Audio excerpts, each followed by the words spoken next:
Hello everyone, I'm meteorologist Charlie Ironmonger here. I want to give you the latest on the tropics. Of course, these are the numbers as of the 11 a.m. update. Just recently came down from the National Hurricane Center. First off, I want to touch on all of the rain that we're seeing across not just eastern North Carolina, but even through Virginia, West Virginia, stretching all the way back towards Tennessee and Kentucky. These showers have no relation to, of course, Franklin or Idalia.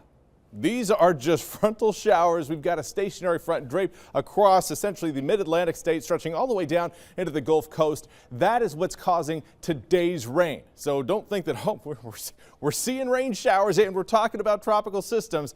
They don't always merge together. Now, of course, the stationary front will eventually have an impact on some of our tropical systems, but we'll get into that point coming up here in the next few minutes. First, want to start with Hurricane Franklin. It is a major hurricane, currently a Category 4 hurricane with maximum sustained winds of 145 miles an hour. Current movement north at 9 miles an hour. This thing is essentially going to split Hatteras and Bermuda.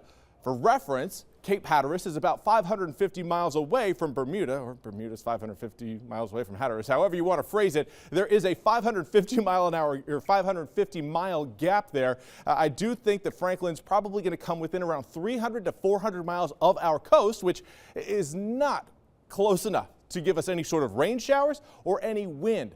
But wave energy is certainly going to be a concern. Pressure right now with Franklin, 937 millibars. This is a very, very strong storm, and it is going to maintain at least major hurricane strength as we head through the next 48 hours, weakening down to a Category 2 by Thursday at 9. But by that point, the impacts on eastern North Carolina will really be gone. We'll actually be focused on Idalia by that point, as it's expected to roll across eastern North Carolina's coast, or at least close to it. But again, let's get back to Franklin. This is again what we're seeing, strong winds as it moves past our coastline. Again, staying a long ways off, but that wave energy is certainly going to have some impacts along our coastline in terms of high rip current threats, possible beach erosion. We're looking at a potential for some minor to moderate coastal flooding, because also during this time period, we're going to be seeing a king tide along our coastline.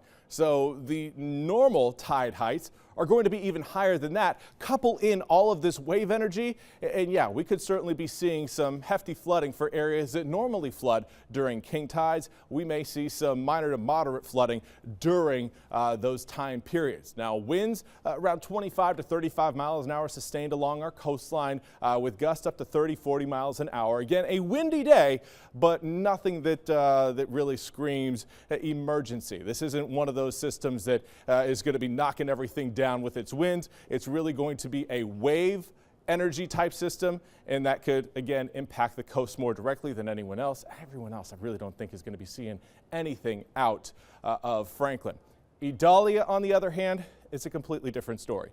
Right now, a tropical storm, current maximum sustained wind 65 miles an hour. Again, as of the 11 a.m. update, northerly movement was at 8 miles an hour, and this system is expected to intensify over the next several days. You can see it curling up over the northwestern portion of Florida, north of Tampa Bay, kind of passing between Tampa Bay and Tallahassee, heading towards the Jacksonville area, possibly Savannah, Georgia, and then slowly curling off the coast of South Carolina before possibly running into Cape Fear. This track is going to give us plentiful rain across all of eastern North Carolina, because the center of Idalia will be off the coast. That's going to allow it to regenerate some of its rain field, because it will have access to the warm waters of the Atlantic off of our coastline. It's going to spill that rain all over us predominantly Thursday. Thursday morning, it's going to be sitting pretty much right along the Cape Fear coastline there. From there on out, it accelerates very quickly out into the ocean. That is a big, big boon for us. Big reason why. This right here, these rain showers, this is a boundary. This is a frontal system, and that frontal system will start to shift eastward and that's going to catch and carry Idalia out to sea at a faster rate than, of course, if that front had not been there. So that is a good thing that we are seeing. It will limit Idalia's potential for sitting off of our coast and potentially stalling. Right now, that does not look like it is going to happen. But this is going to be a very wet event. Now, these are model numbers. I want to give you the caveat that with these numbers, these can change drastically with any sort of change in track.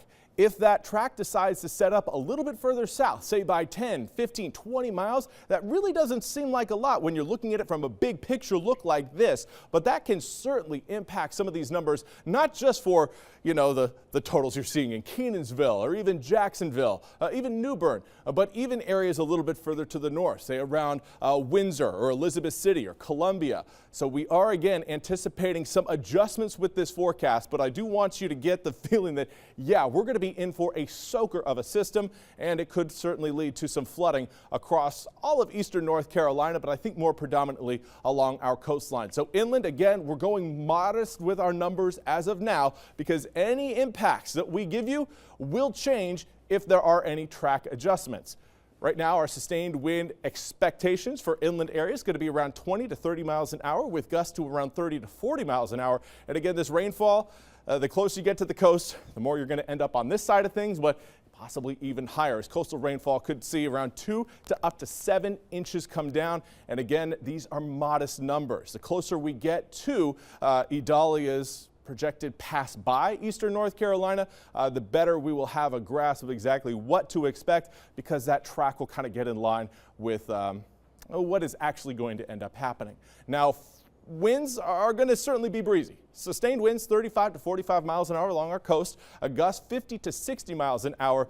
But surf is also going to be an issue, possibly seeing a little bit of a storm surge at times. It's not going to be a direct push, but that wave energy, again, will continue to crash along our coastline here. So for those of you watching from Cape Fear to Cape Lookout, even to Cape Hatteras, you need to know we could be seeing around 6 to 10 foot surf. Thank you very much for tuning into your First Alert Forecast Online. I'm meteorologist Charlie Ironmonger. We will be back with more updates as they come down from the National Hurricane Center. For now, hopefully your hurricane kits are all set and your family is safe.